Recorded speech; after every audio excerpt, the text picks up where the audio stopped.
అందరికీ కార్తీక మాసం. ఇవాళ కార్తీక పౌర్ణమి, అద్భుతమైన పౌర్ణమి. ఈ పౌర్ణమి సర్వసాధారణమైన పౌర్ణమి కాదు. ఈ కార్తీక పౌర్ణమికి అందరికీ శుభాకాంక్షలు. మీరందరూ ఆయురారోగ్యాలతోటి, సంతోషాలతోటి, భోగభాగ్యాలతోటి, పిల్ల పాపలతోటి ఏ కష్టాలు లేకుండా సుఖంగా జీవితం సాగాలని కోరుకుంటూ మీ విశ్వానంద భారతి దత్తస్వామి, పిఠాపురం. ముఖ్యంగా చెప్పేది ఏంటంటే, మనం ప్రతి ఒక్కరికి జీవితంలో ఏదో ఒక కోరిక, ఆశ ఉంటుంది. పిల్లల్ని అభివృద్ధి చేసుకోవాలని, లేదంటే మంచి మంచి ఉద్యోగాలు వచ్చేలా చేసుకోవాలని, సంసారంలో ఏ ఇబ్బందులు లేకుండా ముందుకు వెళ్ళాలని మనం లక్ష్యం అంటూ ప్రతి మానవుడికి ఒక లక్ష్యం ఉంటుంది. కాకపోతే మన లక్ష్యాన్ని మనం సాధించుకోవడంలో ఏమీ తప్పు లేదు. ఎదటోళ్ళు లక్ష్యాన్ని మనం పాడు చేయడంలో మహాకర్మ వస్తుంది.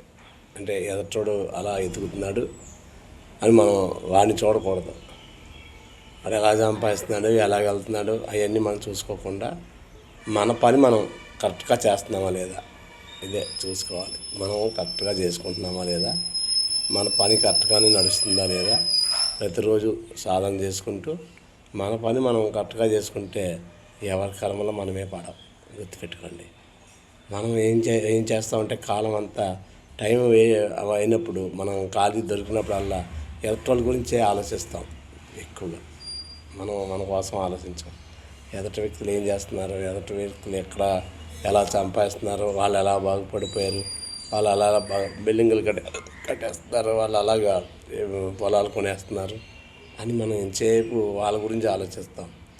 మనం అవన్నీ పక్కన పెట్టి మన కోసం మనం ఏం చేస్తే బాగుంటుంది, మనం ఎలా ముందుకు వెళ్ళాలి, మనం తెలియని జ్ఞానాన్ని తెలుసుకొని ఇంకా ముందుకు ఎలా వెళ్ళాలి. ఈ జ్ఞానం తెలుసుకోవడం వల్ల ఏమవుతుందంటే, విశ్వశక్తి ఏ పవర్ అయితే ఉందో ఆ పవర్, విశ్వశక్తి మనకి శక్తిని ఇస్తుంది. మీరు ఏకాగ్రతగా కూర్చున్నప్పుడు మనకు తెలియకుండానే ఆరా రేజ్ అవుద్ది. ఆ ఆరా ఏమవుద్దంటే విశ్వశక్తిలో కలుస్తుంది. ఆ కలిసిన విశ్వశక్తి వల్ల మనం ఆత్మజ్ఞానాన్ని పొందుతాం. ఆత్మ పరిపూర్ణతకు వచ్చినప్పుడు, ఏకాగ్రతకు వచ్చినప్పుడు పరిపూర్ణం అవుద్ది. ఈ పరిపూర్ణమైనప్పుడు ఆ విశ్వశక్తిలో ఉన్న శక్తి అంతా ఈ ఆత్మకి చేరుకుంటుంది. చేరుకొని మీరు ఏం కావాలనుకుంటున్నారో, ఏ కోరిక కోరుకుంటున్నారో, అవసరం లేని అన్నీ కాకుండా నిస్వార్థమైన కోరిక కోరుకొని, ఎవరైతే ఆ కోరిక ద్వారాగా మనం ఏది పొందాలనుకుంటున్నాం, పిల్లలకి ఏదో చేయాలనుకుంటున్నాం, ఆ కోరిక అవసరం తీరిపోయింది. ఇల్లు కట్టుకోవాలనుకుంటున్నాం, అవసరం తీరిపోయింది. ఇలా ఒక్కొక్కటి తీర్చుకుంటూ ముందుకెళ్తే మీరు అవన్నీ తీరుతాయి. కానీ ధ్యానం అనేది ఇది నీ మనసు ఏకాగ్రతకు రాకుండా ఇవన్నీ అవ్వవు. కాబట్టి మనసు ఏకాగ్రతకు రావడానికి ఏం చేయాలి?